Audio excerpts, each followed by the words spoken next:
Kata Nabi SAW, sesiapa yang membaca satu huruf daripada Al-Quran, maka baginya kebaikan. Setiap satu huruf tu kebaikan. Dan kebaikan itu sama seperti 10 kali ganda. Maknanya siapa baca Quran, satu huruf 10 pahala, 10 kebaikan. Assalamualaikum warahmatullahi wabarakatuh. Al-Fatihah. A'udzubillahi minasyaitonirrajim. Bismillahirrahmanirrahim. Alhamdulillahi rabbil alamin. Rahmanirrahim. Maliki yaumiddin. Iyyaka na'budu wa iyyaka nasta'in. Ihdinas siratal mustaqim. صراط الذين أنعمت عليهم غير المغضوب عليهم ولا الضالين آمين. أعوذ بالله السميع العليم من الشيطان الرجيم. إن الحمد لله نحمده ونستعينه ونستغفره. نعوذ بالله من شرور أنفسنا ومن سيئات أعمالنا. من يهده الله فلا مضل له ومن يضلله فلا هادي له. أشهد أن لا إله إلا الله وأشهد أن محمدا عبده ورسوله.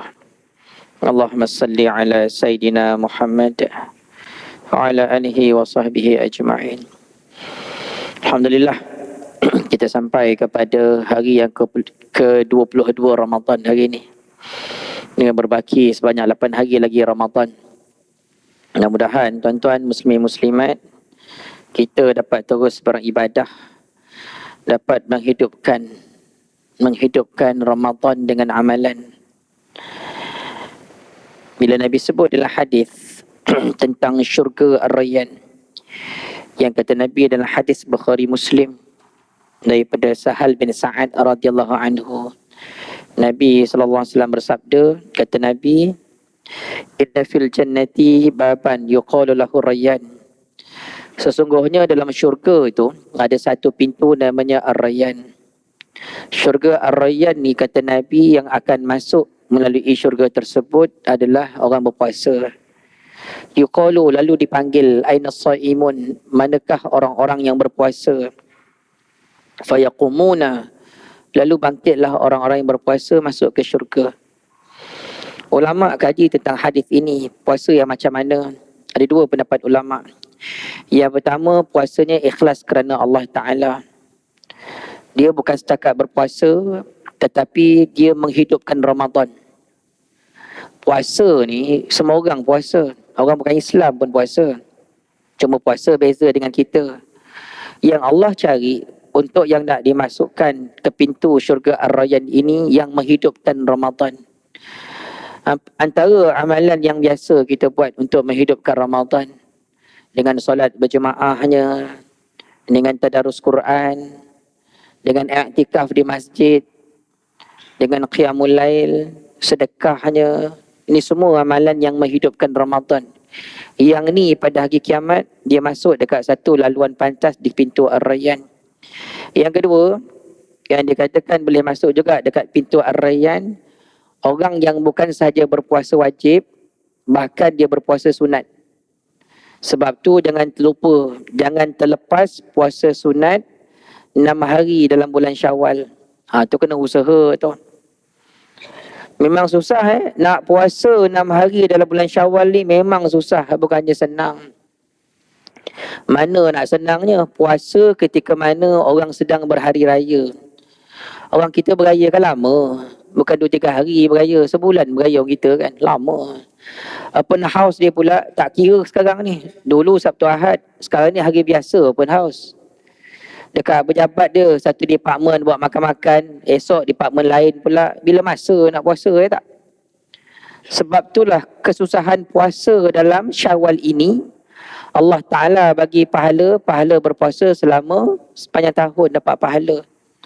Sebab tu tuan-tuan, jangan berani-berani puasa Syawal hujung-hujung, jangan beranilah. Lagi hujung lagi banyak open house, lagi banyak. Dia tinggal 3 hari lagi nak puasa Syawal. 3 hari nak habiskan ni. 3 hari itulah tinggalnya Syawal. Nak habiskan puasa 3 hari, Syawal pun tinggal 3 hari lagi. 3 hari tu pula jatuh weekend hujung minggu. Orang buat open house. Orang rumah duk mengajak, jom labang pergi open house. Oh tak boleh, abang puasa. 3 hari lagi tinggal. Kalau hari ni abang buka puasa, tak dapat puasa Syawal. Alah abang, teman kan je lah bang. Orang rumah suruh teman kan. Yalah abang teman je tau. Abang tak nak masuk ke dalam, duduk kat luar je ngantar. Ni pun sebab awak punya pasal. Dia kata kawan baik dia kan. Kawan sekolah bawa open house, dia pun ngantar lah. Ngantar lah kat tepi rumah kawan tu Duduk dalam kereta. Laki ni duduk dalam kereta, tak duduk diam dalam kereta tu. Gelisah dalam kereta. Mana tak gelisahnya. Depan pintu rumah kawan dia tu, kambing tengah bergolek tak? Kambing tengah bergolek tu. Bukan setakat kambing bergolek. Bau kambing tu, asap dia masuk dekat aircon kereta. Sudah, aku nak puasa tak puasa ni. Masa itulah keluar fatwa-fatwa dia. Keluarlah fatwa dia nanti. Alah puasa 6 kan puasa sunat. Mulalah. Puasa sunat. Kan Nabi cakap, ada pun Nabi cakap lah. Kalau orang ngajak makan, masa tu tengah puasa sunat, kalau tak nak bagi orang terasa, kan baik buka puasa kan. Dia dalam kereta pun siapa ngajak dia makan, tak ada siapa ngajak dia makan pun. Duk kata nanti kalau orang terasa macam mana, sebenarnya dia ingin nak makan ni tak kan. Itu belum lagi tuan-tuan. Puasa sunat Syawal ni boleh qada. Kalau tak habis dalam Syawal, boleh qada bulan Zulkaidah, boleh. Solat sunat boleh qada. Kan? Dia pun ustaz kata kan boleh qada puasa sunat. Habis. Sebab itulah puasa 6 Syawal ni buat awal-awal. Antara orang yang boleh masuk dekat pintu Ar-Rayyan bukan setakat puasa wajib, puasa sunat pun dia buat. Sebab tu jangan habis puasa Ramadan habis gitu je. Mesti ada puasa Khamis ni, Khamis buat, puasa sunat 6 hari Syawal buat.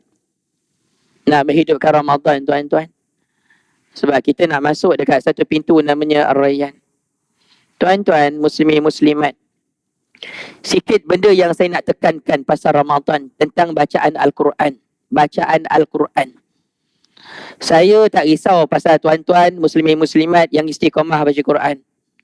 Yang datang masjid ni semua ahli jemaah masjid. Saya kan kuliah tetap masjid ni, perasan lah muka jemaah tu siapa kan. Kita kan yang jarang-jarang baca Quran. Saya nak bawa satu cerita pada petang ni. Lebih kurang pukul 2 suku habis ceramah saya. Sebab lepas tu saya nak pergi ceramah dekat KPJ Gajang lah. Tak sempat lah Gajang.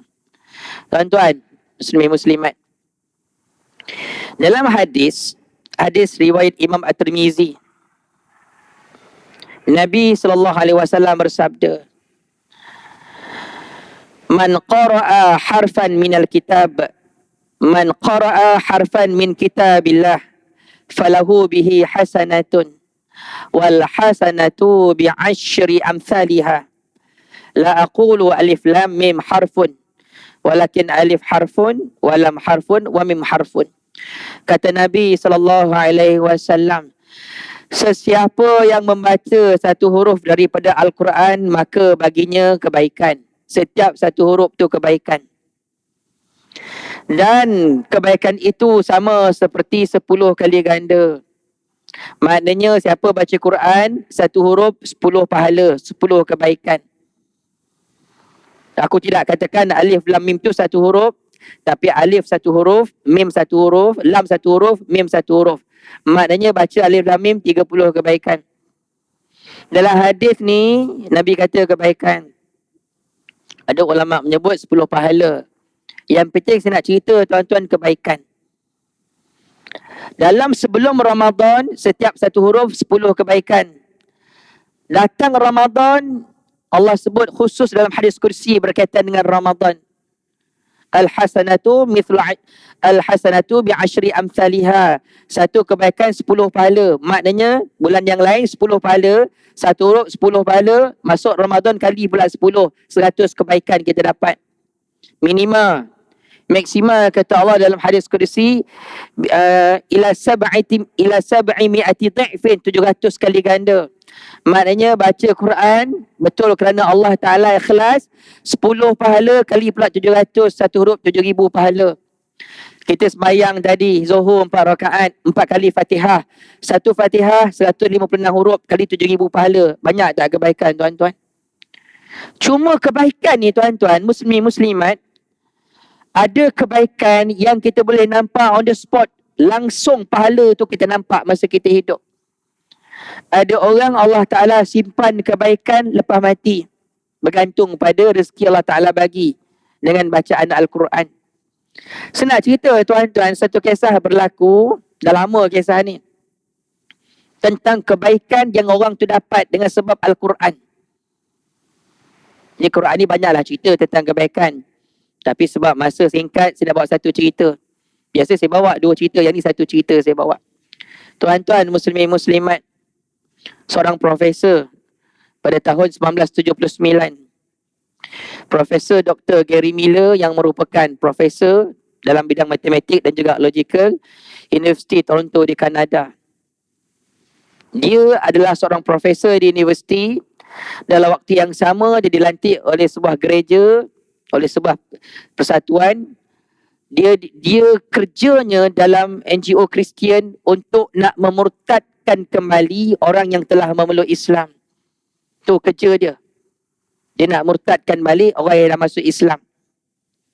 Sebagai pendayah Kristian, tugas dia sangat besar. Besar lah kan nak murtadkan balik orang. Tuan-tuan muslimin muslimat, sebelum dia nak cari apa medium terbaik, apa cara terbaik nak memurtadkan orang, dia study. Orang Islam ni, apa pegangan yang paling kuat dia pegang. Dia tengok dia belek punya belek. Orang Islam ni kuat pegang dengan Quran. Kita ni Quran, jaga betul Quran ni. Kadang-kadang baca tak sangat, tapi kalau tak ada air sembahyang, nak pegang Quran takut dia tak? Takut berdosa. Dia baca kurang je. Tapi kalau Quran tu jatuh dekat lantai, tayah Quran dah, kertas Quran tu, helaian jatuh, nak ngambil pun takut dia tak? Tak ada air sembahyang, nanti berdosa. Padahal kalau Quran tu kat bawah, ada wuduk tak ada wuduk, boleh ambil je pun. Takut dipijak orang kan? Mana lebih mudarat? Orang pijak ke ataupun ambil wuduk dulu sampai orang pijak pula nanti garang. So boleh pegang. Dia tahu orang Islam ni dengan Quran jaga sungguh-sungguh. Tuan-tuan, apa dia buat?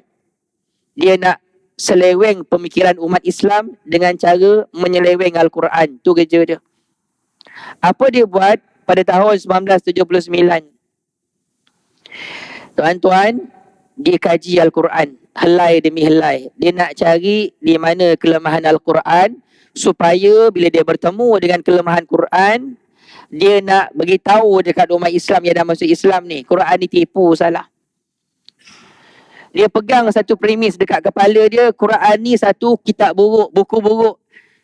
Satu, yang kedua dia kata Quran ini bukan datang daripada Allah. Quran ni Muhammad yang cipta, dia kata. 1500 tahun yang lampau, bukan datang daripada Allah. Muhammad cipta Quran. So tuan-tuan, dia nak buktikan dekat semua orang, Quran ni Muhammad yang buat, dia kata. Bukan datang daripada Allah. Quran ni buku buruk, tak payah baca, tak ada guna, buang masa. Tuan-tuan, apa dia buat tahun 1979? Dia buka helai demi helai Al-Quran. Ni dahsyat tau. Kita Quran baca pun main tebuk-tebuk je kadang-kadang kita baca Quran. Baca Quran Ramadan. Habis Ramadan Quran tak baca. Sambung balik Ramadan akan datang. Sambung balik pula dah tak ingat muka surat berapa. Start balik dari mula tak? Tu yang tak kata-kata Quran tu, asyik lupa je muka surat kan. Buka lupa. Itu sebab Quran ni tanda elok-elok. Dia tuan-tuan, muslimat, dia buka helai demi helai Al-Quran. Buka. Dia baca satu-satu. Sebab dia nak cari Quran ni Nabi yang buat. Dia nak cari dalam Al-Quran kisah tentang keluarga Nabi. Dah tentu kalau Nabi buat Quran, dah tentu cerita pasal keluarga Nabi. Tuan-tuan perempuan, dia cari kisah pasal Khadijah, isteri Nabi. Dia cari kisah pasal Aisyah. Dia nak cari kisah berkaitan dengan Fatimah, Hasan, Husain. Dia nak cari selai-selai. Itu sebab dia belek satu-satu. Dari depan sampai ke belakang dia belek. Ada tak cerita? Lama dia punya baca cerita Quran tu, tak ada satu pun kisah berkaitan dengan keluarga Nabi. Bukan Nabi buat Quran. Quran bukan Nabi buat. Allah yang buat. Dia tak bertemu cerita Nabi pun. Dia nak cari ada tak nama Khadijah dalam Quran. Mana ada nama Khadijah dalam Quran? Tak ada. Yang dia terkejut tuan-tuan muslim muslimat, dalam Al-Quran ada satu surah namanya Maryam. Maryam ni ibu Tuhan yang disembah oleh orang Kristian. Ibu. Tak ada nama Khadijah, nama Fatimah, tak ada. Ada ibu orang Kristian duduk dalam Quran. Takkan Nabi nak cerita pasal Maryam. Baik Nabi Isa yang buat cerita pasal pasal Maryam, ibu dia. Bahkan nama Muhammad cuma disebut 4 kali dalam Al-Quran. Sedangkan nama Musa ataupun Isa disebut sebanyak 25 kali. Banyak. Nabi Isa yang disembah oleh orang Kristian. Tuan-tuan, muslimat, dia tak puas hati, dia kaji lagi. Dia bertemu dengan ayat Al-Quran yang mencabar dia pula. Ada satu ayat Al-Quran mencabar manusia. Kalau kamu boleh cari di mana kesilapan Al-Quran, tunjukkan kepada kami di mana kesilapan Al-Quran. Dia cari lagi mana silap Al-Quran. Tak pernah ada buku dekat muka bumi ni mencabar pembaca. Cari kesilapan buku saya, tak ada. Tuan-tuan bukalah mana-mana buku kan. Dekat muka surat depan yang penulis tu tulis dekat buku, dekat dia punya kata pengantar tu, kalau ada apa-apa kesilapan dalam buku ini, beritahu kepada saya, teguran membina. Itu kalau kita tulis. Quran tak macam itu. Quran cabar, tunjukkan mana kesilapan Al-Quran. Dr. Gary Miller ni profesor, tercabar dah dia kan. Kalau dia tak buktikan dekat orang ramai projek untuk nak menyeleweng Al-Quran, dia gagal. Malulah dia. Dia ketua padri Kristian yang nak memurtadkan orang. Tuan-tuan, muslimat. Dia belik lagi, cari lagi. Apa lagi poin yang dia boleh dapat untuk nak memurtadkan orang. Akhirnya tuan-tuan, muslimat, dia berhenti pada satu surah. Iaitu surah Al-Masad. Pernah dengar tak surah Al-Masad? Apa surah Al-Masad tu tuan-tuan? Ayat pertamanya apa? Tabbat siada abi lahabi wa tab. Kita kalau nama Al-Masad tak ingat tak? Apa nama surah tu Ustaz? Tabbat siada. Itulah surah Tabbat yada. Surah Al-Ikhlas, surah apa Al-Ikhlas? Qul wallahu ahad. Tu surah apa? Qul huwallah. Senang tak kan? Nama surah Al-Ikhlas tapi tak ada satu perkataan Al-Ikhlas pun dalam surah tu, ya tak? Itu sebab tak pernah ingat pun surah Al-Ikhlas. Qul huwallah ya. Kan? Qul a'udzu birabbin nas, tak apa lagi ada nas kat ujung. Al-Masad tabbat siada abi lahabin wa tab. Surah yang Allah Ta'ala khusus turunkan kepada Abu Lahab dan juga isterinya Ummu Jamil. Yang Allah melaknat Abu Lahab dan isterinya, melaknat hidup dekat dunia dan mati akan dicampak dalam neraka. Tuan-tuan, muslimat. Turun surah tersebut kepada Abu Lahab ketika mana Abu Lahab masih hidup. Bukan setakat baru hidup hari tu. Abu Lahab hidup selama 10 tahun selepas surah tersebut diturunkan kepada dia. Hebatnya Al-Quran. Al-Quran telah meramalkan. Allah dah tetapkan Abu Lahab, engkau walaupun hidup 10 tahun lepas surah ni turun, tetap mati masuk neraka. Kau takkan berubah pun Abu Lahab. Ini hebatnya Al-Quran tuan-tuan. Sebab tu Quran kekal sampai hari kiamat. Tak ada siapa boleh ubah. Dr. Gary Miller nak ubah Al-Quran. Ubahlah kalau kau boleh ubah. Tuan-tuan, muslimat. Tengok kajian Dr. Gary Miller. Dia kata dia baca surah Al-Masad. Surah ni turun dekat Abu Lahab. Dan Abu Lahab hidup selama 10 tahun selepas surah ini diturunkan. Tapi kenapa dalam masa 10 tahun, kenapa Abu Lahab tak cuba nak memeluk Islam? Kalau tak betul-betul peluk Islam sekalipun, kenapa tak tipu-tipu masuk Islam pun jadi? Siapa tahu duduk kat hati dia menipu kan? Tipu pun cukup dah. Kalaulah Abu Lahab tipu-tipu masuk Islam, apa pandangan orang tentang surah Al-Masad? Apa pandangan orang tentang Al-Quran? Apa pandangan orang tentang Nabi? Nabi bawa surah tu turun kan? Allah buat turun surah tu kepada kita. Kalaulah Abu Lahab masuk Islam tipu-tipu, terus orang tak percaya Quran dah, menipu Quran. Kata Abu Lahab mati masuk neraka, tiba-tiba setahun masuk pula Islam. Macam tu kajian Dr. Gary Miller. Dia punya pening kepala tu, kenapa tak masuk Islam Abu Lahab? Kalau masuk Islam Abu Lahab, senang cerita. Tak ada siapa percaya dekat Muhammad, dia kata. Tuan-tuan, Quran ni seulang balik baca hadis tadi. Setiap satu huruf ni kebaikan tuan-tuan. Setiap satu huruf Quran ni kebaikan. Baik tu duduk kat mana, kita tak tahu. Takkan tahu. Bapa baca Quran, bercakap dengan anak. Elok je anak mendengar bapak tu bercakap, ini bapak rajin baca Quran, setiap hari mesti baca Quran. Rupa-rupa Quran tu lembutkan hati anak daripada bapak yang rajin baca Quran. Kita pun tak tahu situ punya letaknya kebaikan. Ada bapak kami garang dengan anak, asyik nak marah, anak berubah pun tidak. Kita ni bapak kadang-kadang ego kita ni sampai kita kata anak mesti berubah sebab bapak. No, anak tak berubah bukan sebab bapak. Anak berubah sebab Allah. Allah lembutkan hati anak. Yahdillah hilunihi may yasha. Hanya dia Allah bagi hidayah pada manusia, bukan manusia bagi hidayah pada manusia. Tuan-tuan, Dr. Gary Miller ni kata kenapa tak masuk Islam Abu Lahab? Asal tak masuk Islam? Padahal dia memiliki masa selama 10 tahun. Kenapa tak masuk Islam? Dua sebab. Satu, Quran ini bukan Nabi cipta, Allah cipta. Inna nahnu nazzalna dzikra wa inna lahu lahafizun. Kata Allah, kami turunkan Al-Quran dan kami jaga Quran. Muhammad takkan mampu jaga Quran. Nabi cuma bawa turun saja Al-Quran kepada kita, sampaikan wahyu kepada kita. Yang jaga Allah. Sebab tu Allah jaga setiap huruf dalam Al-Quran. Siapa yang tidak percaya walaupun satu huruf Al-Quran, kufur. Itu sebab jangan tolak Al-Quran walaupun satu huruf. Apatah lagi satu hukum yang besar. Jangan tolak.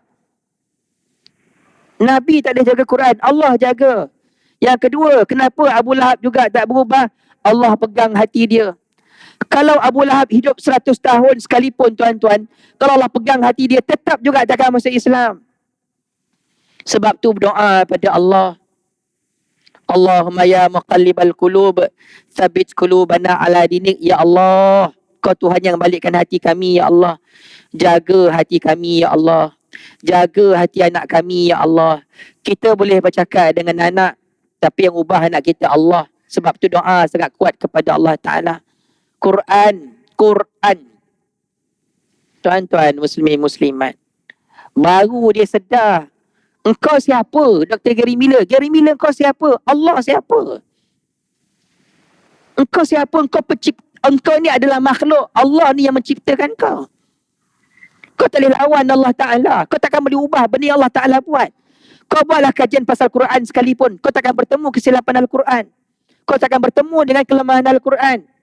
Tuan-tuan muslimin muslimat, kajian diambil selama 1 tahun. Setahun dia kaji Quran. Kita baca Quran 5 minit, menggigil nak balik dah, ya tak? Nak tutup habis. Tengah-tengah baca Quran, handphone lah bunyi notification, WhatsApp masuk, Facebook masuk, dah kelang kabut. Kita, iman kita lemah. Termasuklah saya cakap ni. Kejap, belak handphone. Kejap, belak handphone. Baca Quran dekat handphone. Tengah-tengah baca Quran, datang pula notification. Dah tengok WhatsApp, Quran tinggal. Kita punya level. Tuan-tuan, dia belak Quran selama 1 tahun. Setahun dia tengok satu-satu. Akhirnya tuan-tuan muslim muslimat, dia frust, dia kecewa. Sebab dia tidak bertemu dengan kelemahan Al-Quran. Dan dia tidak bertemu pun, tak boleh nak membuktikan Quran ni Muhammad buat. Dia tak boleh nak kata ni Muhammad cipta, tak ada. Datang daripada Allah. Dan kau takkan boleh ubah Al-Quran. Akhir tuan-tuan muslim muslimat, sedar ataupun tidak, dengan sebab dia kaji Al-Quran, sedar tak sedar, Allah masukkan dalam hatinya kebaikan-kebaikan Al-Quran. Akhirnya selepas tahun dia mengkaji Al-Quran, dengan izin daripada Allah, dia memeluk Islam, tuan-tuan. Allahu Akbar. Dia peluk Islam selepas kaji Al-Quran. Dia dapat 1001 kebaikan Al-Quran ni, tuan-tuan. Akhirnya dia tukar nama Abdul Ahad Omar, dia tinggalkan Kanada dan berpindah ke Arab Saudi. Dia bersyarah kat Universiti Arab Saudi. Subhanallah. Daripada dia ni nak merosakkan Islam, hari ini jadi pendakwah agama Islam pula. Kita orang Islam, tuan-tuan, takkan tak dapat kebaikan Al-Quran, lembutnya hati dengan Al-Quran. Takkan anak tak dapat kebaikan Al-Quran. Takkan kita tak boleh masuk dengan syafaat Al-Quran yang Nabi sebut dalam hadis. Bila kita mati, masuk ke dalam kubur, datang seorang lelaki yang kacak, berdiri di sebelah kita. Malaikat tanya, Munkar Nakir tanya, kau ni siapa dekat sini? Akulah Al-Quran, dia kata.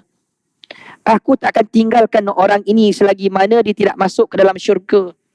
Iqra'ul Quran fa innahu ya'ti yaumal qiyamah syafi'an li ashabih. Baca Quran, kata Nabi, maka sesungguhnya Al-Quran akan bagi syafaat kepada siapa yang bersahabat dengannya di dunia. Siapa dekat Quran dengan dia dekat dunia, hari kiamat Quran iring dia masuk ke syurga. Saya tak risau pasal tuan-tuan yang istiqamah. Ingatkan anak-anak kita yang dah kahwin, yang dah duduk kat rumah sewa, yang kita dah bercucu dah pun, pesan tentang baca Quran. Quran Nabi kata apa? Siapa baca 100 ayat satu hari, sehari semalam. Ada hadis kata 50 ayat, ada kata 30 ayat. Lam yaktub minal ghafilin. Tidak ditulis baginya orang-orang yang lalai. Tak. Wa kutiba minal qanitin. Bahkan ditulis baginya orang-orang yang taat.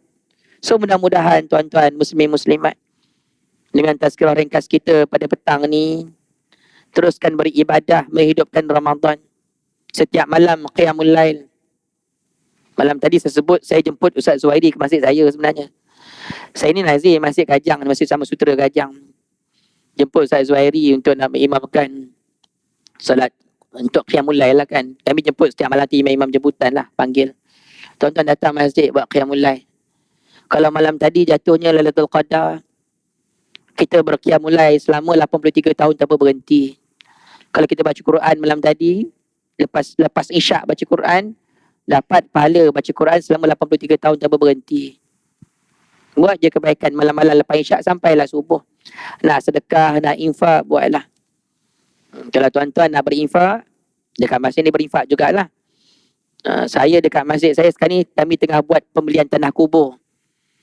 Kami kena cari tanah kubur kami sendiri. Setakat ni menumpanglah dekat tanah kubur orang lain kan. Tanah kubur tu pun dah nak benar dah. 30% lagi yang kosong. Lalu masjid saya, Masjid Taman Sutera Kajang, Ceras Jaya, Tambing Jaya, kami share nak beli tanah kubur. Harga 3.9 juta sekali dengan pengurusan lah. Tarikh akhir sepatutnya bulan 4 ni kami kena settle dengan pemilik tanah. Terkumpul 1.7 juta. Berbaki lebih kurang 2.3 juta lagi tuan-tuan. Kami kena cari 2.3 juta duit sebelum tanah tersebut takut dijual kepada orang lain. Tapi kami dah berbincang baru dengan tuan tanah. Dia bagi extend untuk 6 bulan saja lagi. So kami memerlukan 2.3 juta dalam masa 6 bulan ni. So kalau tuan-tuan nak berzakat, nak berwakaf, nak bagi jumlah yang besar, saya akan bagi iklan pada Ustaz Zuhairi nanti insyaAllah untuk sampaikan kepada tuan-tuan wakaf tu. Wakaf tuan-tuan akan dimanfaatkan lebih kurang 30,000 penduduk sekitar. So besarlah manfaat wakaf tu. Dan wakaf ni pula tuan-tuan, kebanyakan sahabat Nabi. Antara tinggalan mereka adalah tanah-tanah wakaf, kebun-kebun wakaf, telaga-telaga wakaf. So nanti insyaAllah mudah-mudahanlah bantu kami untuk kita nak bantu jemaah kat sana insyaAllah. Yang terakhir tuan-tuan, pada bulan 9 saya akan bawa jemaah. Kalau bukan saya pun Al-Fadil Ustaz Jafri Abu Bakar Mahmudi, kami akan bawa jemaah untuk menunaikan umrah maulid. Kita akan menyambut Maulidul Rasul di Madinah Al-Munawwarah. Terbang insyaAllah 26 bulan 9, 28 bulan 9 Maulidul Rasul. So ramai-ramai kita akan menyambut Maulidul Rasul di Madinah. Lepas tu baru pergi Mekah. Ada rezeki insyaAllah kita pergi Badar. Badar sangat cantik tuan-tuan. Saya baru balik umrah baru ni pun pergi Badar, sangat cantik. Badar ni jarang orang pergi sebenarnya. Tapi saya kata Ustaz Syafi je lah, kita bawa jemaah pergi Badar, saya kata. Taif biasa kita pergi kan. Ni pergi Badar insyaAllah. Juga saya akan bagi iklan kepada Ustaz Zuhairi untuk sebar kepada tuan-tuan. Wallahualam. Assalamualaikum warahmatullahi ta'ala wabarakatuh.